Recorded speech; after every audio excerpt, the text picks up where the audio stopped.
بالله من الشيطان الرجيم وأن هذا صراطي مستقيما فاتبعوه ولا تتبعوا السبل فتفرق بكم عن سبيله ذلكم وصاكم به لعلكم تتقون۔ یہ میرا سیدھا راستہ ہے، اسی راستے کی پیروی کرو اور مختلف راستوں کی پیروی نہ کرو، وہ تم کو سیدھے راستے سے ہٹا دیں گے۔ یہی تمہیں حکم دیا جاتا ہے تاکہ تم متقی اور پرہیزگار بن جاؤ۔ حضرات محترم، بزرگوں، دوستوں، بھائیوں، معززات ماؤں، بہنوں اور بیٹیوں، رمضان المبارک کا بابرکت مہینہ اللہ تبارک و تعالیٰ کی ہمارے لیے بہت بڑی رحمت ہے کہ اس کی توفیق سے اس مہینے میں ہم نے کچھ نہ کچھ نیک اعمال کرنے کی کوشش کی ہے۔ اللہ سے دعا گو ہے اللہ ہماری ٹوٹی پھوٹی عبادتیں اپنے دربار میں قبول فرما لے۔ اللہ جو وقت باقی رہ گیا ہے اس میں بھی اپنی رحمت کا میلہ ہمیں لوٹنے کی توفیق نصیب فرما دے۔ اللہ رمضان ختم ہو تو تو ہم سے راضی ہو چکا ہو، اللہ ہمارے گناہ معاف کیے جا چکے ہوں، ہمارے لیے تو اعلان کر دے کہ یہ میرے بندے ہیں، میں ان سے راضی ہو گیا اور میں نے ان کو اپنے عذاب سے بچا لیا ہے اور اپنی جنت کا داخلہ عطا کر دیا ہے۔ حضرات گرامی قدر، نماز، روزہ، حج، زکوٰۃ، صدقات و خیرات، اعتکاف، قیام اللیل، ذکر و اذکار، قرآن مجید کی تلاوت اور دعائیں، یہ بہت بڑی عبادتیں ہیں۔ اللہ تبارک و تعالیٰ کو تو چھوٹی سے چھوٹی عبادت ہی بڑی قیمتی ہے۔ اگر انسان یہ ساری عبادتیں کرتا ہے تو یقیناً اللہ تبارک و تعالیٰ کا وہ پیارا اور مقرب بن جاتا ہے، اور اللہ نے اسے انعامات سے نہیں نوازنا تو کسے نوازنا ہے۔ لیکن یاد رکھنے کی بات یہ ہے کہ کچھ چیزیں ایسی ہیں اگر ان اعمال کی موجودگی میں وہ چیزیں آ جائیں تو یہ اعمال بیکار کر دیے جاتے ہیں، یہ عمل تباہ و برباد کر دیے جاتے ہیں۔ اس لیے ان اعمال کی حفاظت بڑی ضروری ہے، ان کے لیے ان قواعد کو، ان ضوابط کو، ان اصولوں کو سامنے رکھنا انتہائی ضروری ہے کہ اگر ان کی تھوڑی سی بھی مخالفت ہو گئی، انسان کا اعتکاف، انسان کا روزہ، انسان کی نماز اللہ تبارک و تعالیٰ کے ہاں درجہ قبولیت اختیار نہ کر سکے گی۔ بنیادی طور پر بہت ساری باتیں ہیں، میں صرف 3 باتیں جو ہے وہ ذکر کرنا چاہوں گا آج کے خطبہ جمعہ میں، اور تینوں ہی بڑی مہم ہے۔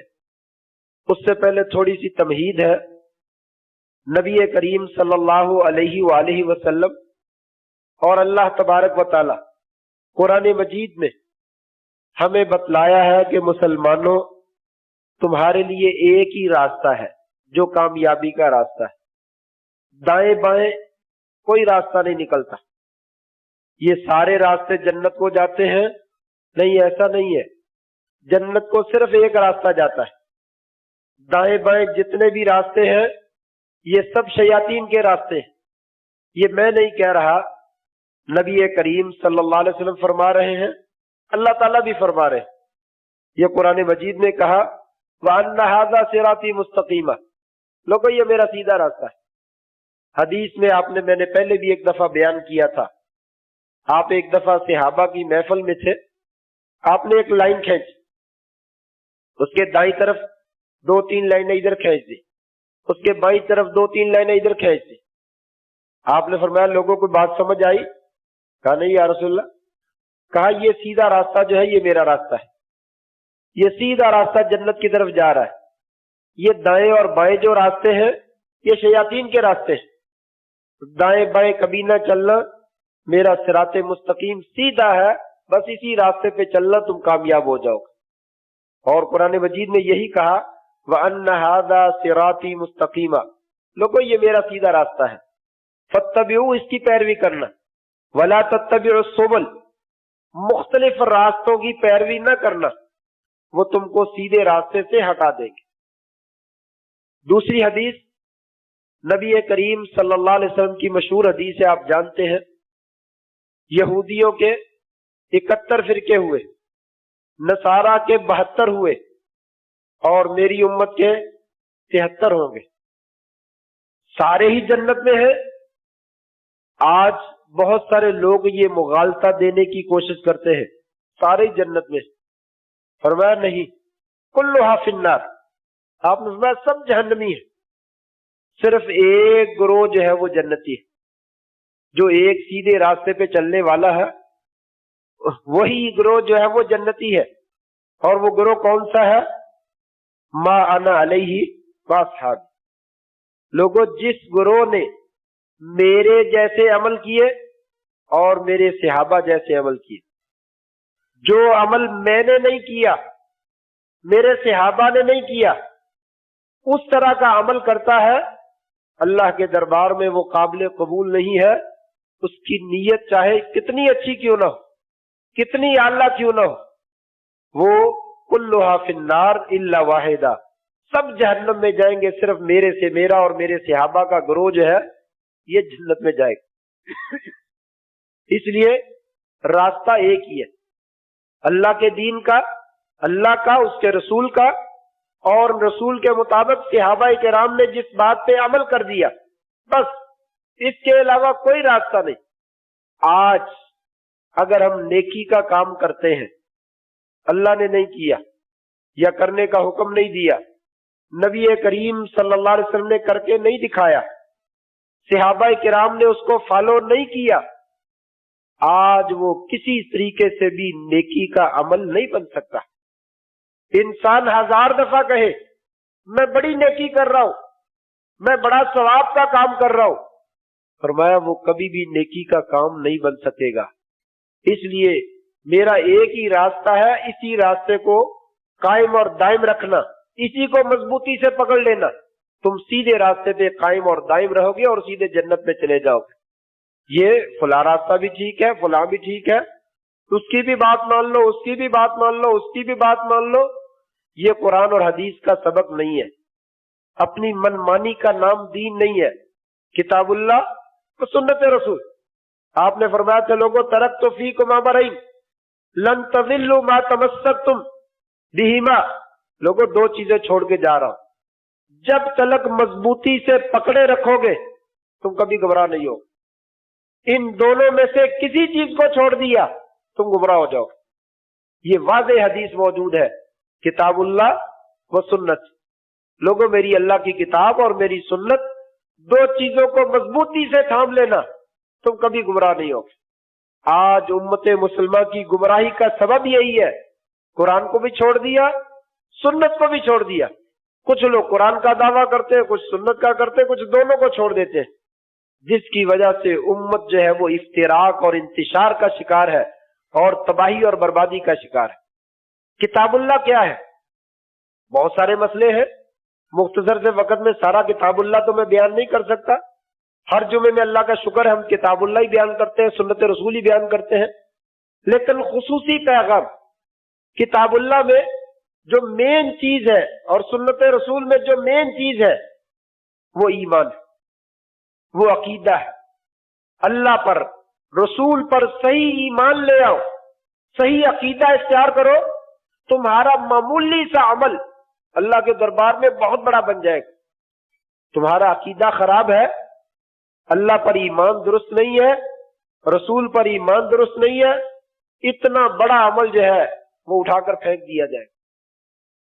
وَلَقَدْ أُوحِيَ إِلَيْكَ وَإِلَى الَّذِينَ مِن قَبْلِكَ لَئِنْ أَشْرَكْتَ لَيَحْبَطَنَّ عَمَلُكَ، اے نبی کریم صلی اللہ علیہ وآلہ وسلم، ہم نے آپ کی طرف بھی، آپ سے پہلے نبیوں کی طرف بھی وحی کی، اگر آپ نے بھی شرک کیا، آپ کی نمازیں، آپ کے روزے، آپ کے حج اور عمرے، آپ کے طواف اور اعتکاف سارے کے سارے برباد کر دیے جائیں گے۔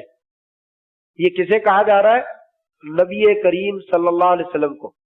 لئن اشرکت، اے نبی اگر آپ نے بھی شرک کیا، آپ نے کرنا نہیں ہے، لیکن اللہ تعالیٰ ہمیں متنبہ کر رہے، اگر میرا نبی بھی شرک کرے میں نے اس کو بھی معاف نہیں کرتا، شرک میں معاف نہیں کرتا۔ شرک کی موجودگی میں نہ نماز قابل قبول ہے، نہ اعتکاف قابل قبول ہے، نہ لیلۃ القدر قابل قبول ہے۔ حبا منصورا، اس کا عمل تباہ و برباد کر دیا جاتا ہے۔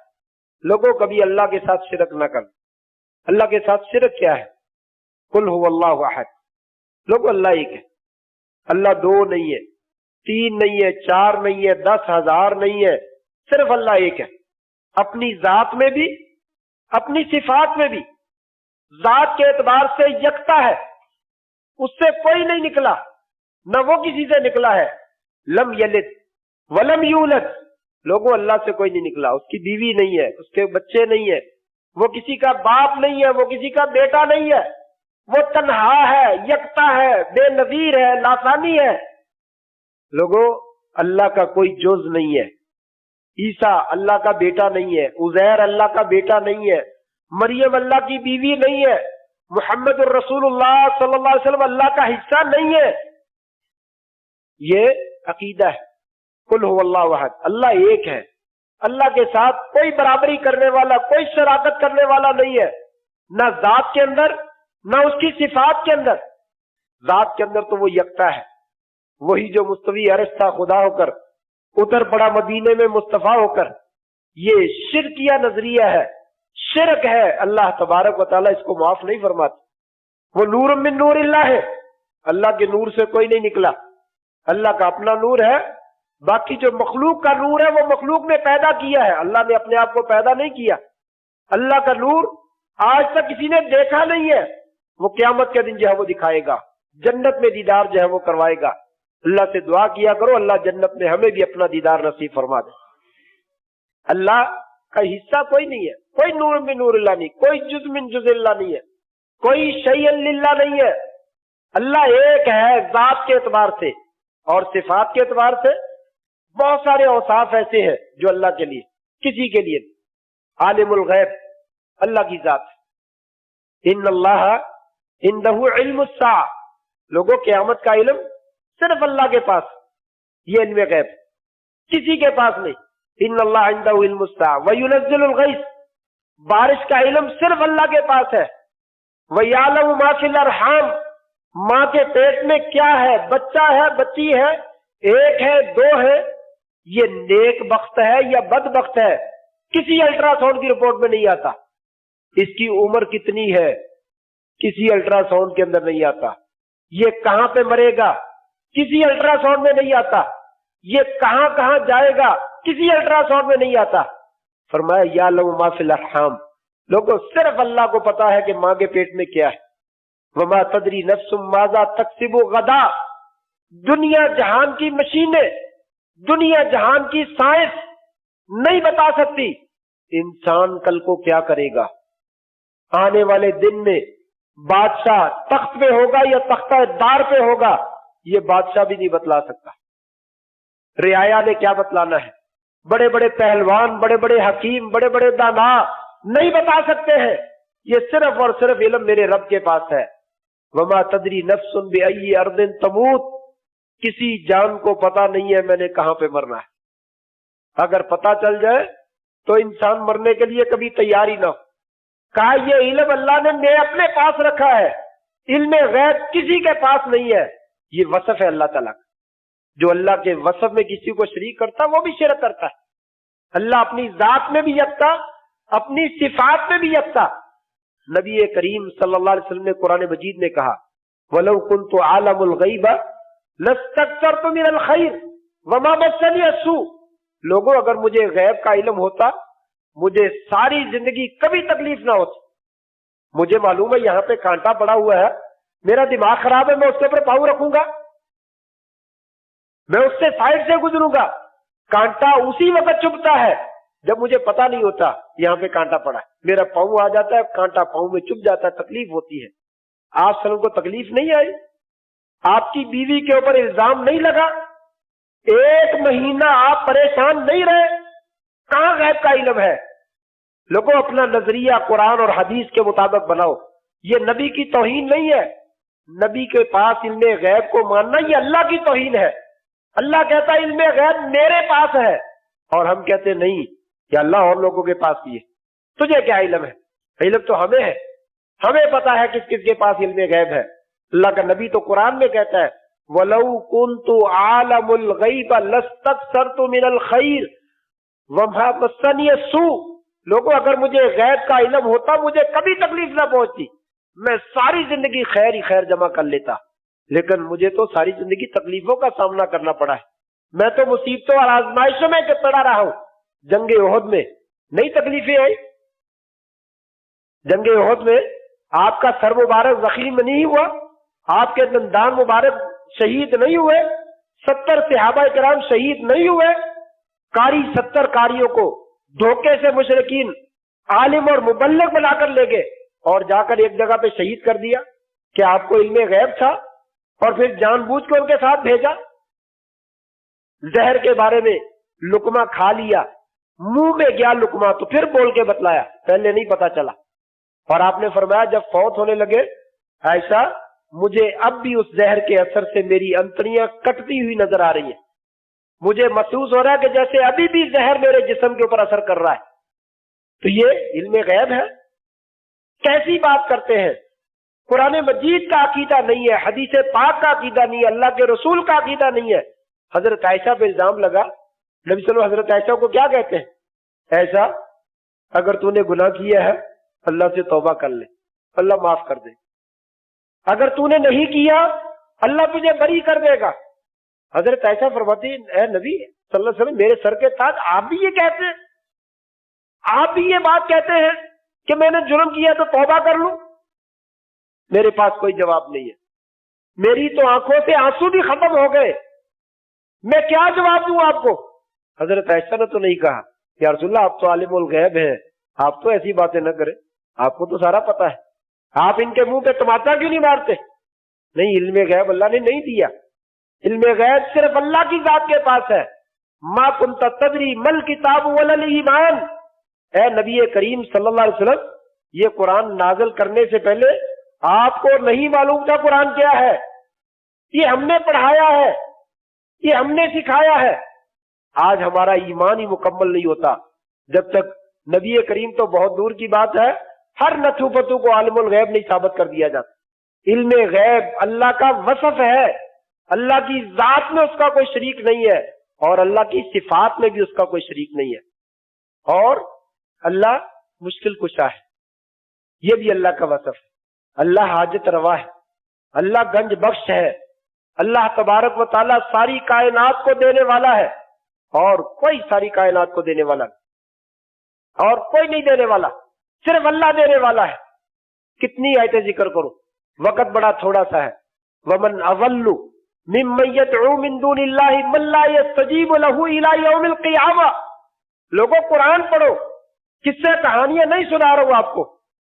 کون زیادہ اللہ فرماتے ہیں اس بندے سے کون زیادہ ظالم ہے جو ایسے لوگوں کو مدد کے لیے پکارتا ہے جو قیامت تک اس کی پکار کا جواب نہیں دے سکتے. لائیے کسی قبر پہ چلے جائیے، پکاریے ان کو، پکارنے والوں کو. وہ آپ کی پکار کو سنتے ہیں نہیں سنتے اس بحث میں ہم نہیں پڑھتے، وہ آپ کی پکار کا جواب نہیں دے سکتے. یہ اللہ نے قرآن مجید میں کہا والذین تدعون من دونہ ما یملکون من قطمیر.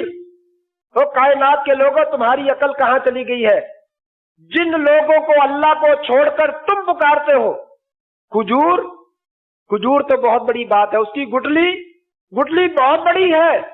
کھجور کی گٹلی کے اوپر جو دھاگا ہے نا، دھاگا، یہ تو اس کے بھی مالک نہیں ہے، یہ دھاگا بھی میں نے پیدا کیا.